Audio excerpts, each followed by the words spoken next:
Bitch, I'm Iron Man. Bitch, I'm Iron Man. Bitch, I'm Iron Man.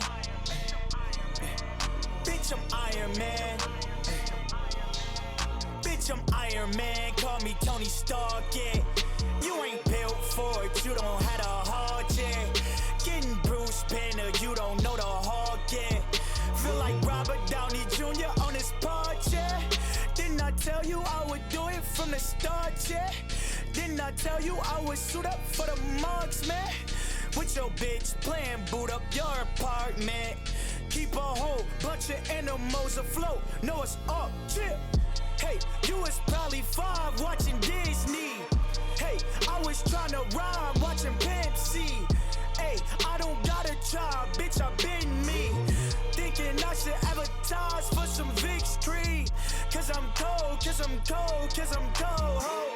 Hey, wear your accolades like your wardrobe. Hey, we ain't finished yet, I got more goals. I got more goals. I got more, but bitch, I'm Iron Man. Bitch, I'm Iron Man. Hey, bitch, I'm Iron Man.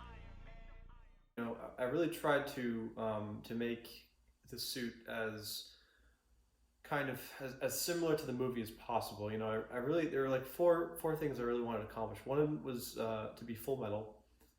2 was to be bulletproof, at least to a good extent.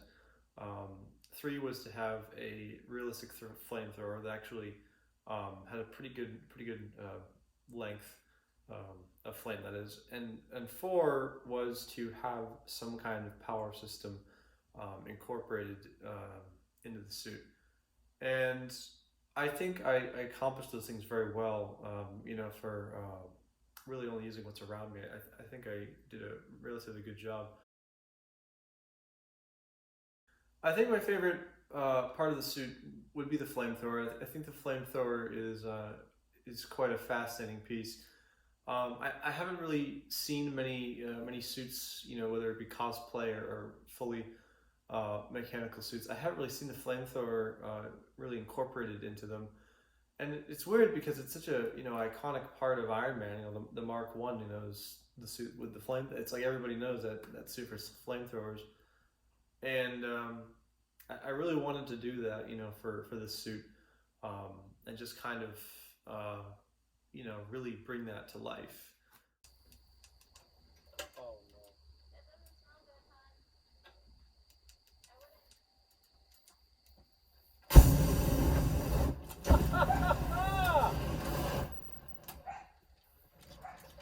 Uh-oh. Hey, Brandon? Yeah? Disengage the gas. Turn it off? Yeah, that'd be good. Unplug it? Yeah, unplug the power first. Yeah. Okay, that's good. And then take off my helmet for me? There we go. Nice. Okay, how did that look? Did that come out good? I think I physically broke both my buttons.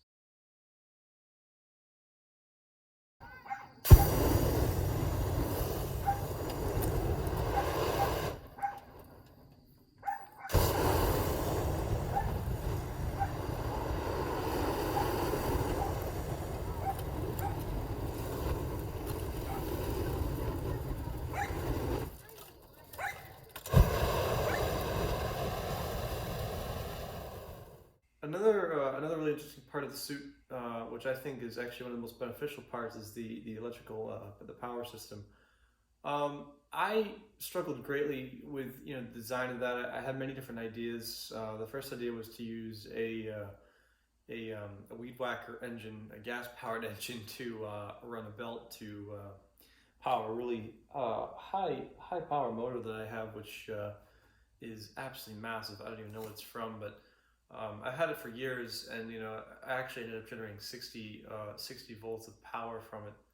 I forget how many watts or amps, but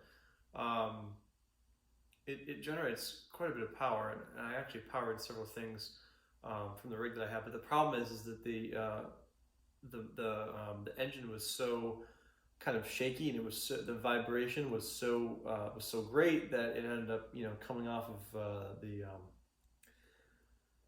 mount that I made for it, and it wasn't really practical. And further building the electrical system, I personally don't like fossil fuels. I don't like gas. I've always hated gas. It's just so messy and kind of irritating. I think batteries really are the future of power systems and also transportation as well. I mean, batteries really. I mean, we've made so many strides with batteries over the last few decades. I mean, LiPo and NiCad batteries are just absolutely incredible in their capabilities. Alright, so this is a test of the Mark I power system. I have here a 43 watt bulb, 120 volt. It is a regular glass bulb. I'm going to hold it in my hand. And there we go. Mark I power system. Working perfectly. And that is a real glass 42 watt bulb. TECHMASTer, baby.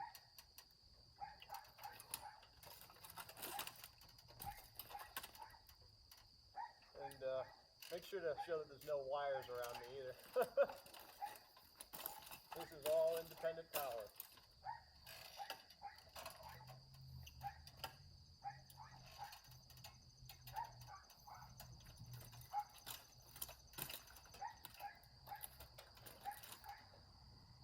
Excellent. Looks like a charm.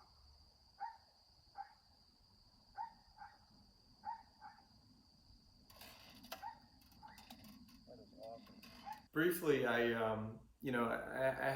had an idea for kind of more of a melee kind of weapon on the suit, because I noticed that Tony Stark, when you watch the first Iron Man, he swings his arm when he's coming out of the cave, and he gets his arm stuck in the wall actually.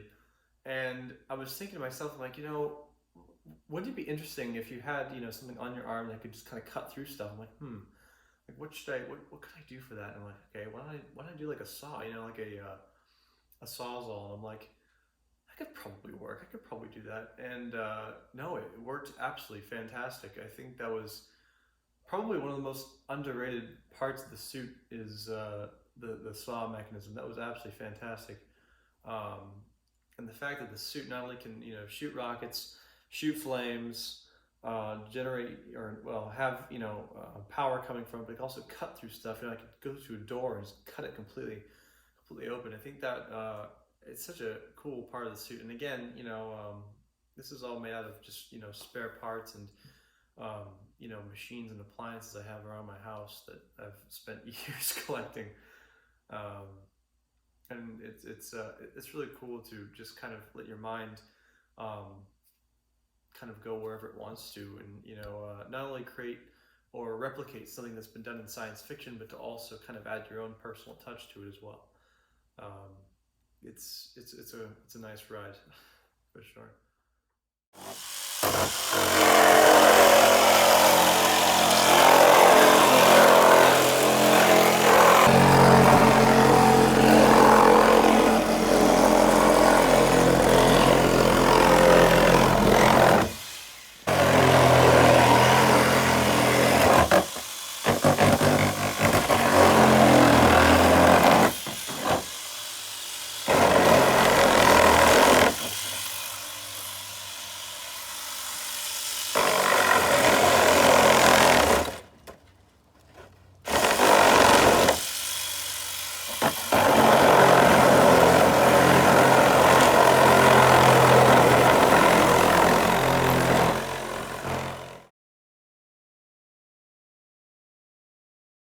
Making the suit bulletproof was wasn't really a problem. It's more of a concern, throughout the process of building, because I've never really, I mean, I've shot guns before, but I never really never really tested out any metals, and I had absolutely no idea.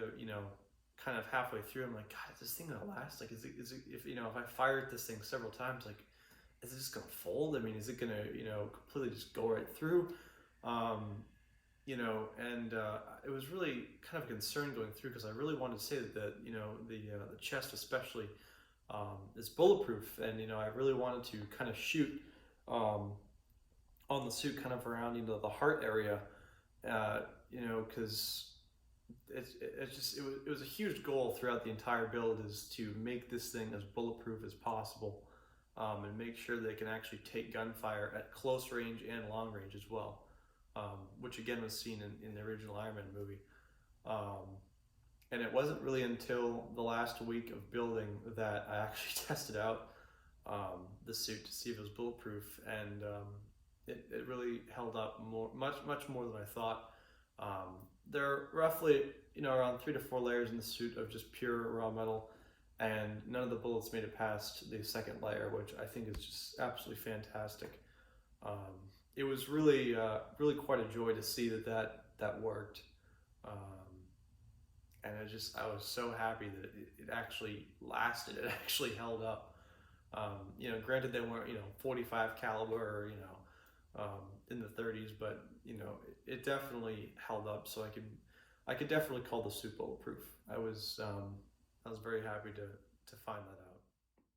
22 caliber bullet. Mark 1 Ruger. Mark 1 versus Mark 1. 3, 2, 1, fire! Whoops! Forgot to load the magazine. That's okay. Alright. Okay. 3, 2, 1, fire!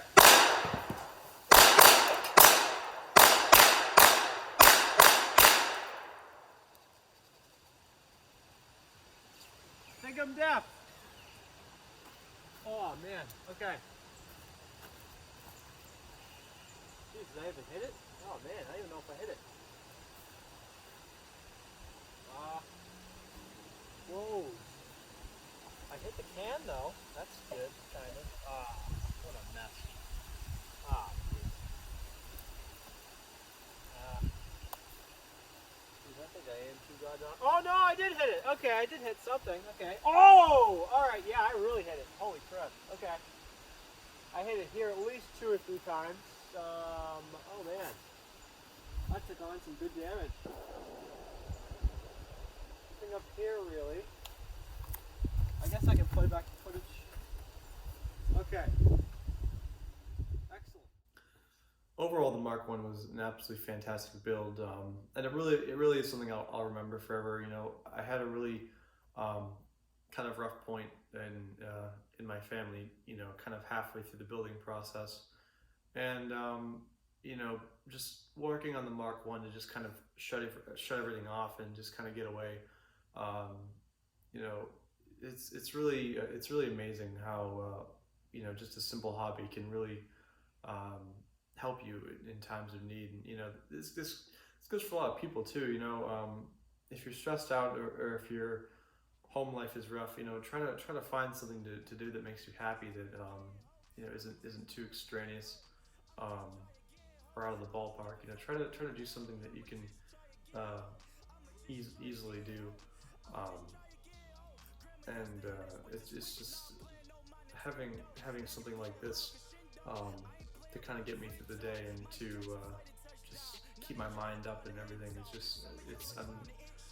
I'm so more than grateful, you know, to Stan Lee and the other creators that they created this character, because, you know, these, at the end of the day, these characters are what inspires, you know, future generations, you know, to have dreams and to be better people in general. And it's just it's so it's so fantastic to kind of have these aspirations, and I feel that it really pushes people to be the best that they can be. And